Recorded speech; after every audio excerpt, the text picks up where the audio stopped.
Mathivanan sir, இதுவரையிலும் தாவேக்கா அப்படிங்கிற கட்சி பற்றி யாருமே பேசாமல் இருந்தாங்க. இன்னைக்கு முதலமைச்சரே குறிப்பிட்டு பேசுறாரு. புதுசாக கட்சி தொடங்கணும், ஆட்சிக்கு வரணும், முதலமைச்சர் உடனே ஆகணும்னு உடனே கனவு காண்றாங்க. பகல் கனவு ஒருபோதும் பலிக்காது அப்படின்றாரு. இந்த விமர்சனத்தை நீங்கள் எப்படி பார்க்குறீங்க சார்? திமுகன்றது ஒரு ஆலமரம் சார். அந்த ஆலமரத்தில் அப்பப்போ சில செடிகள் முளைக்க தான் செய்யும். அந்த முளைக்கிற எல்லா செடியும் நாளை காலை நான் ஆலமரத்தை வீழ்த்திடுவேன்னு சொல்ல தான் செய்யும். அதோட ஆசை அது நடக்குமா நடக்காதா? வரதுக்கு முன்னாடி காங்கிரஸ் ஒரு ஆலமரமாக தான் இருந்தது தமிழ்நாட்டில். சொல்லி முடிச்சிடறேன், அதுக்கப்புறம் நீங்கள் கேள்வி கேளுங்க. ஆரம்பிக்கும் போதே கேள்வி கேட்டோம்னா டிவேட் ஆகிடும். அதாவது அப்போது நடக்குதா நடக்கலையான்றது காலம்தான் முடிவு பண்ணணும். நான் காலத்துக்கிட்டே அதுக்கு பதில் கொடுத்துட்றேன்.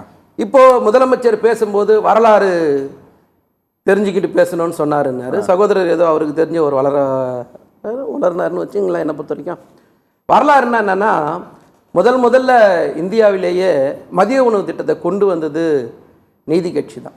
அந்த நீதி கட்சியோட தலைவர்கள் தான் பின்னால் திராவிட கழக தலைவராக மாறினாங்க. அவங்க தான் திராவிட முன்னேற்ற கழக தலைவர்களாக மாறினாங்க. இதுதான் வரலாறு. முதல்ல விதவை திருமணத்தை அங்கீகரித்த மாநிலம் தமிழ்நாடு. அதை கொண்டு வந்தது திமுக. முதல்ல தமிழ்நாட்டுக்கு தமிழ்நாடுன்னு பேர் வச்சது திமுக. சுயமரியாதை திருமணங்களை அங்கீகரித்தது திமுக. பெண்களுக்கு சொத்துல சம பங்கு கொடுத்தது திமுக. தமிழ்ல அர்ச்சனை செய்யப்படுகின்ற சட்டத்தை கொண்டு வந்தது திமுக. அனைத்து சாதிகளும் அர்ச்சனை ஆகலான்றது கொண்டு வந்தது திமுக. பெண் ஒதுவர்களை நியமித்தது திமுக. முதல்ல இடஒதுக்கீடுக்காக அரசியலமைப்பு சட்டத்தை திருத வச்சது திமுக. அதை 69% வரைக்கும் கொண்டு போனது திமுக.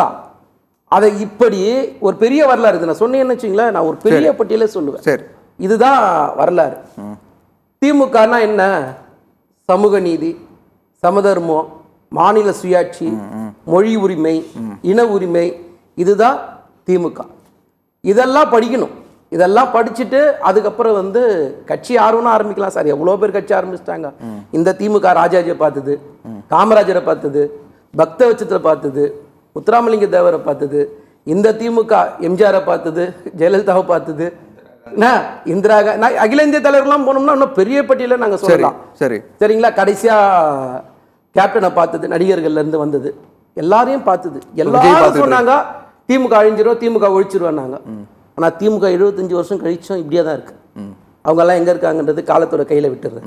அந்த கட்சியில இப்ப எங்க இருக்குதுன்றது காலத்தோட கட்டில நான் விட்டுறேன். அதுக்கு நான் பதில் எதையும் சொல்ல விரும்பல. ஆனா நீங்க கட்சி ஆரம்பிக்கிறீங்க, என்ன பண்றீங்கன்றது உங்களுடைய செயல் தான் உங்களுடைய எதிர்காலத்தை நிர்ணயிக்கும். ஓகே, அப்படி என்ன மாதிரியான செயல்கள் செஞ்சீங்கன்றதுக்கு நீங்க உங்க டர்ன் வரும்போது நீங்க பதில் சொல்லுங்க. ஒன்றும் பிரச்சனை இல்லை. எத்தனை கட்சிகள் குறைந்தபட்சம் அந்த நடிகருடைய இதெல்லாம் எங்களுக்கு தேவையில்லாத விஷயம்தான். ஆனா பேசணும்னு வந்ததுக்கு அப்புறம் இதை பேசி தானே ஆகணும். குறைந்தபட்சம் உங்க ரசிகர் மன்றத்தை சார்ந்த எத்தனை பேர் கல்யாணத்துக்கு அந்த நடிகர் போனாரு, எத்தனை பேருடைய துக்க வீட்டுக்கு அந்த நடிகர் போனாரு, எத்தனை விதமான நல்லது கெட்டதுக்கு போய் கலந்துக்கிட்டாரு, ஒரு பிரச்சனைனா எத்தனை இடத்துக்கு ஓடி வெளியில மக்களோட மக்களா நின்னாரு, அப்படிலாம் நம்ம பார்க்கணும். அண்ணன் சொல்லும் போது எம்ஜிஆர் என்ற ஒரு நடிகர், ஆனா அவருக்குள்ள இருந்த அந்த திராவிட சித்தாந்தன்றது சாதாரணமாக கிடையாது. அவரை திமுக எம்எல்சி ஆகிச்சு, எம்எல்ஏ ஆகிச்சு, பொருளாளர் ஆகிச்சு திமுகவில். அதுக்கப்புறம் தான் போய் அவர் கட்சி ஆரம்பிச்சார். அதுக்கப்புறம் தான் அவரை மக்கள் ஏத்துக்கிறதுக்கு காரணம் இந்த திமுகவுடைய இந்த திராவிட சித்தாந்தங்கள். அதை முதல்ல போய் அதை தான் படிக்கணும்னு சொல்ற ஒரு காரணம். அதுக்கப்புறம் எம்ஜிஆர் வந்தாரு, கட்சி ஆரம்பிச்சார். அதன் பிறகு ஆரம்பிச்ச யார் இங்க ஜெயிச்சா? யாருங்கெல்லாம் ஜெயிக்கவே கிடையாது. ஆனாலும் அந்த கட்சி இப்ப எம்ஜிஆர் பேர் சொன்ன அந்த கட்சி இன்னைக்கு எப்படி இருக்கு? மாநில உரிமையை விட்டு கொடுத்து, மாநில சுயாட்சியை விட்டு கொடுத்து, மொழி உரிமையை விட்டு கொடுத்து, எல்லா இடத்துலையும் சிறுபான்மைக்கு உட்பட எல்லா இடத்தையும் தன்னுடைய உரிமைகளை விட்டு கொடுத்துருக்குது இன்னைக்கு அந்த அதிமுக. ஆனா திமுக இன்னைக்கும் விட்டு கொடுக்கல. இந்த நிமிஷம் வரைக்கும் விட்டு கொடுக்கல. எதிர்காலத்திலையும் விட்டு கொடுக்காதுன்றத முத்துவேல் கருணாநிதி ஸ்டாலின் ஒரு இடத்துல இல்ல பல இடத்துல பதிவு பண்ணியிருக்காரு. அவர் சொல்ற ஒரு வார்த்தை, கொள்கையா ஆட்சியான்னு வரும்போது எனக்கு கொள்கை தான் முக்கியம்னு சொல்றாரு, ஆட்சி முக்கியம் இல்லைன்னு சொல்றாரு. ஆனா இன்னைக்கு மேடை இருக்கு, மைக் இருக்கு, முன்னாடி 4 கேமரா இருக்குதுன்றதுக்காக என்ன வேணா வாயில வந்தெல்லாம் பேசுவீங்களா?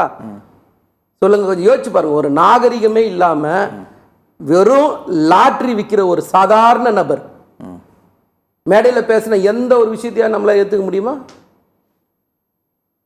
யோசிச்சு பாருங்க.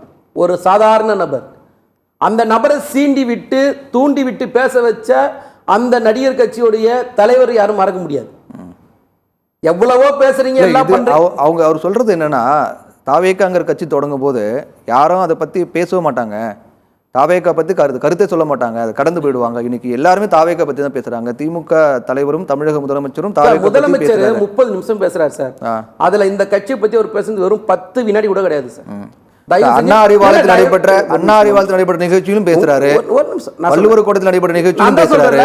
இதுவரையிலும் அப்படி பேசுறதே கிடையாது. 10 வினாடி தான். முதல்ல பேசவே இல்ல, ஒரு நிமிஷம். இப்ப 10 வினாடி. நான் சொல்றது கேளுங்களேன், 10 வினாடி தான். அது உங்களை குறிச்சிருதுன்னு நீங்க நினைச்சுக்கிட்டீங்க, சரிங்களா? அதான் புது கட்சி தொடங்குது, வேற யாரும் கேக்குறாங்க. நடிகர் விஜய் பத்தி பேசினாரா? புது கட்சி தொடங்குது. இன்னைக்கு தமிழ்நாட்டுல தினம் ஒரு கட்சி பதிவு செய்யப்படுது சார். 100 பேர் இருந்தா யார் வேணா கட்சி பதிவு செய்யலாம். இவ்வளவுதான் அரசியலமைப்பு சட்டத்துல கொடுத்திருக்க இடம். அதுக்கு மேல ஒண்ணும் தேவையில்லை, சரிங்களா? அது கட்சி நடத்துறவங்களுக்கு கட்சி பதிவு பண்ணவங்களுக்கு நிச்சயமா தெரியும். ஆனால் இதுதான் கட்சி நீங்க நம்பினா அதுக்கு நாங்க பொறுப்பு இல்லை. ஆனா வரவங்களுக்கு எல்லாம் ஆசை முதலமைச்சர் தான். அந்த ஒரு படத்துல நகைச்சுவா சொல்லுவாங்கல்ல, நடிச்சா ஹீரோவா தான் நடிப்பியாப்பா, அந்த சைடு நடிக்க மாட்டேன், அந்த மாதிரி வந்தாலே முதலமைச்சர் தான் வருவீங்கன்னா என்ன அர்த்தம்? இதெல்லாம் குறைந்தபட்சம் மக்களுக்காக என்ன செஞ்சிட்டீங்கன்னு கேள்வி இருக்குல்ல, அதை தான் நாங்க கேட்கிறோம். நீங்க வாங்க, வராம போங்க. எவ்வளவு பேரை பத்த கட்சி உங்களையும் பார்க்க தான் போகுது. உங்களையும் முடிவு பண்ண வேண்டியது மக்கள் தானே சார். நீங்க முதலமைச்சர் ஆகுவீங்களா, உங்க கட்சி ஆட்சி அமைக்க முடிவு பண்ண வேண்டியது மக்கள் தான்.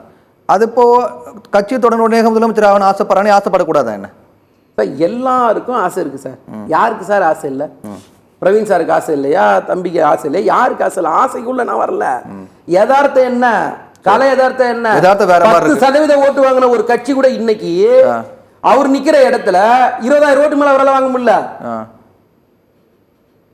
கலை யதார்த்தன்றது வேற. இங்க நீங்க எத்தனை சதவீத ஓட்டு வச்சிருக்கீங்கன்றது கிடையாது. இண்டிவிஜுவலா நின்னா உங்களால, நீங்க நிக்கிற தொகுதியில் உங்களால ஜெயிக்க முடியுமா? குறைந்தபட்சம் தனியா ஒரு கேண்டிடேட் போட்டு முதல்ல 234 கேண்டிடேட் போட முடியுமா? அந்த கேண்டிடேட் நிக்கணும், வழிமொழியணும், முன்மொழியணும், 10 பேர் முன்மொழியணும், 10 பேர் வழிமொழியணும். அதெல்லாம் எலெக்ஷன் ப்ராசஸ்ன்றது ஒரு பெரிய வேலை சார். அதுக்குள்ள ஏன் சார் அவசரப்படுறீங்க? கட்சி ஆரம்பிச்சோன்னு முதலமைச்சர்லாம் இங்க ஆகவே முடியாது சார். நான் வேணா சவால் விடுறேன் சார். நான் தனியா நின்று விஜய் வந்து முதலமைச்சர் ஆயிட்டாரு, நான் பொதுவெளியில விவாதத்துக்கு நான் வரதை நிறுத்திடுறேன் சார். தம்பி நிறுத்துறாரா கேளுங்க சார். என்ன சார் இதெல்லாம் பேச்சு? அரசியல் காலம் தெரியணும் சார்.